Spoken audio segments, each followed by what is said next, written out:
Hi, I'm Cameron. It's been a little while since the last time that you and I took the time to sit down over a nice cup of coffee and have a chat. So I was sitting here with my AeroPress, just kind of watching the coffee melt down inside, however you want to say it, right before I added a little bit more water.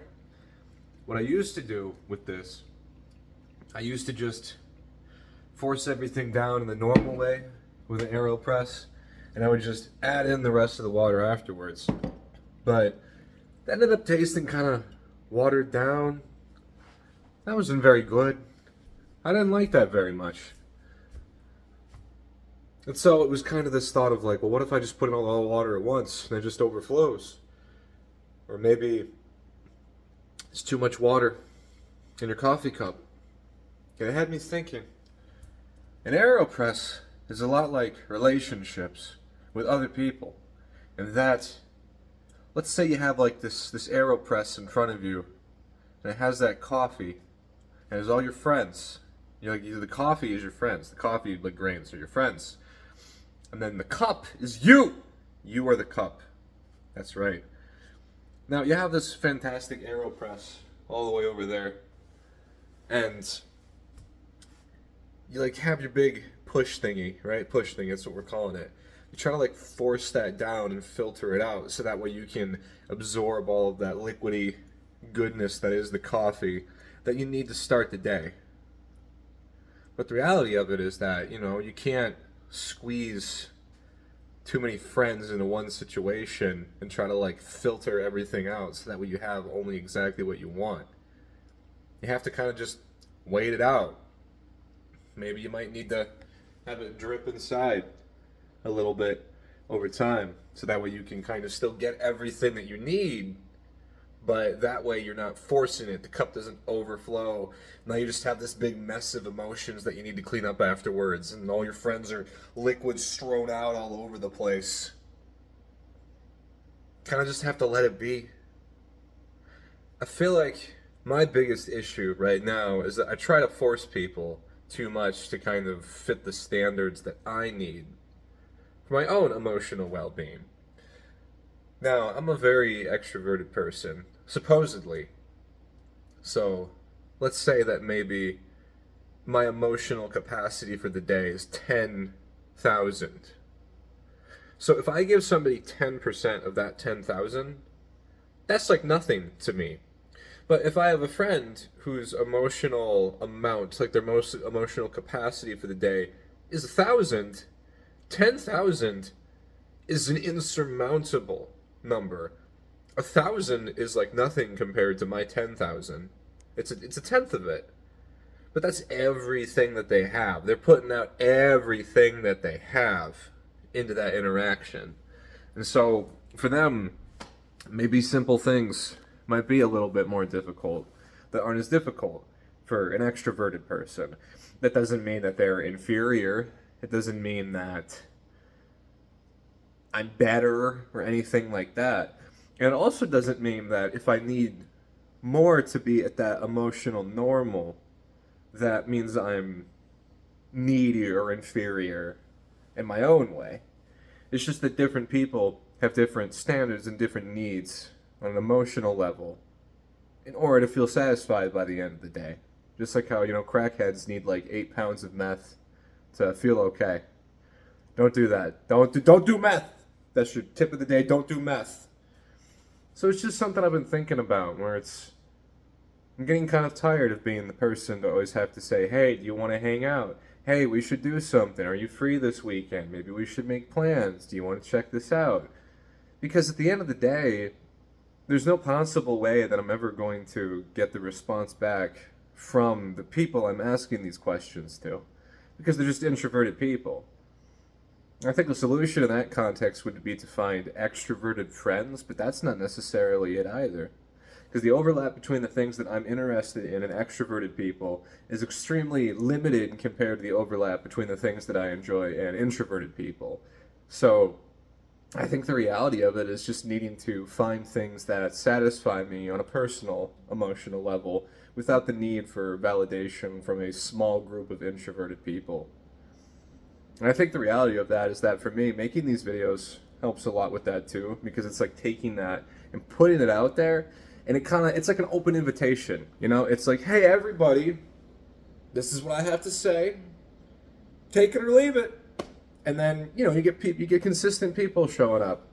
Just kind of like commenting like, hey, I like this one. Or like, oh shit, a new video from the GOAT, let's go.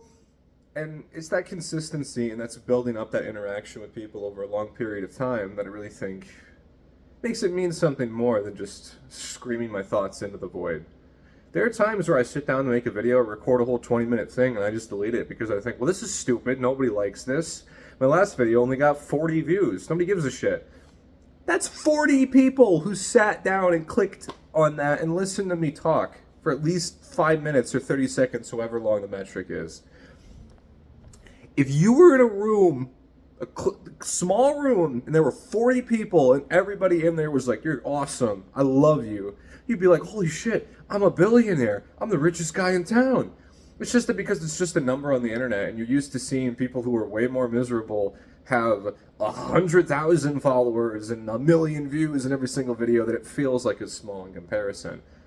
Interesting part about that is that somebody I even know personally who has a reasonably large following in the avenue that they're interested in on the internet, I think it was like 200,000 or something like that, right?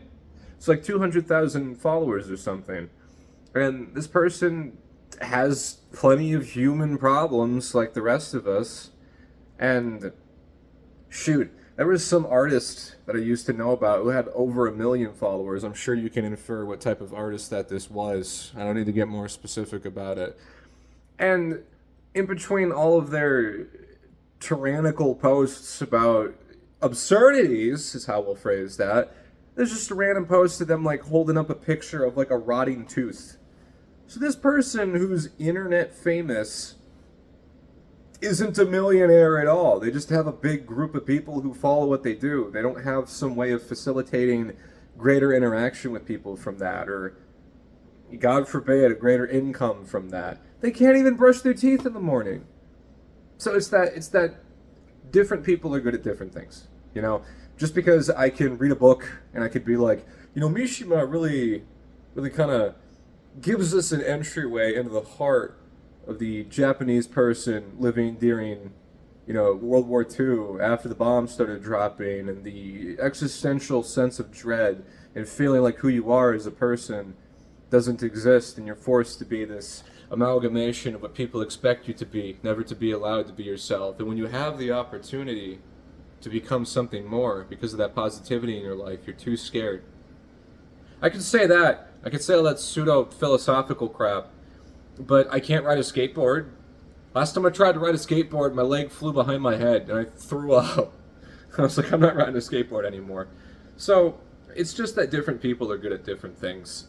And for me, there's a decent chance that the things that I'm good at just aren't compatible with the majority of people who are interested in the things that I'm interested in.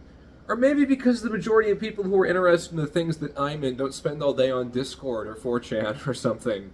They're probably like, I don't know, outside, mowing lawns, saving baby kittens from trees, going to parties and doing 5 pounds of meth. Like, who knows? You know? There's negativity and positivity to be found everywhere in the world, and I think that for myself, I just project a little too much of the positivity that I need to be okay on people who aren't capable of reciprocating that. The capability doesn't imply a superiority, mind you. I really want to stress that I don't think anybody who's just not as good at reciprocating that extreme level of emotional points that you get every single day to min-max into your interactions means that they're less of a person. They're probably really good at programming, or like math, or skateboarding, or beatboxing, and they have a secret beatboxing channel they don't share with people because they're insecure about it. At the end of the day, it's just hard to focus on positivity and interactions for somebody like me who needs a little bit more emotional battery fluid to get through to the end of the day. And I think the difficult part about that is just being labeled negatively because of different requirements to be okay at the end of the day. I mean, for me, it's just kind of one of those things where it's like, I don't really like using negative traits about myself that I can't help as excuses. Like, I have clinical depression. That's just how it is. I don't like saying, well, I have clinical depression, so I can't get my job done today. I have clinical depression, so I can't shower or brush my teeth or go for a walk or exercise. Or I have clinical depression, that's why you should ignore when I'm being a jerk. Things like that. I don't like making excuses for that. But at the same time, that doesn't mean that if somebody is being inconsiderate to problems that you have, because that's just how you are as a person, that you should just let them be a jerk. I spent way too long thinking like, well, I have clinical depression, which means there's something wrong with me, and I don't deserve to be happy. Like, if people are mean to me, that means I deserve it. No, those people suck. Fuck those people. Those people can eat a dick and die. Unless, like, you like eating dicks, in which case, don't do that. You should never get to do that. Ever. That's right. Bitch. Anyways, the point I'm saying here at the end of the day is that different people have different needs, and it's okay to be different. It's okay to feel satisfaction from different avenues that other people might not necessarily understand. But rather than try to force other people to understand those different needs, you should probably just find some way of fulfilling it that don't involve people who don't understand you. You don't have to force it to have a place to belong. And I can't blame anyone or anything else aside from myself, because this is a problem that comes from within myself that I, myself, must deal with. I just wanted to share that. I appreciate you guys, those of you, those 41 views on that last video. I love you. Those 19 views on that one video I made about cooking. I love you too. And those 10 views I got on that last book video that I deleted that I felt embarrassed that nobody liked. I appreciate you too. That one guy who was like, bring the book videos back. You like, I will marry you if you were like a beautiful 5'7" Japanese woman who was fluent in English and liked Resident Evil. I love you, bro.